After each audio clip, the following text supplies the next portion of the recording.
بسم اللہ الرحمن الرحیم۔ ترمذی کی روایت ہے کہ نبی کریم صلی اللہ علیہ وسلم نے فرمایا، قیامت کے دن صاحب قرآن سے کہا جائے گا کہ پڑھتا جا اور بہشت یعنی جنت کے درجوں پر چڑھتا جا، اور ٹھہر ٹھہر کر پڑھ جیسا کہ تو دنیا میں پڑھا کرتا تھا، بس تیری منزل اس آخری آیت پر ہوگی جسے تو پڑھے گا۔ یعنی جو شخص قرآن کریم کی ہمیشہ تلاوت کرتا رہے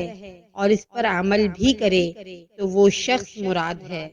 اور جو شخص اس کی تلاوت تو کرتا ہے مگر اس پر عمل نہیں کرتا تو وہ اس انعام کا مستحق نہیں ہوگا، بلکہ اس کے اوپر قرآن کی لعنت ہوگی، کیونکہ جو شخص قرآن پڑھتا ہے مگر اس پر عمل نہیں کرتا تو اس پر قرآن لعنت کرتا ہے۔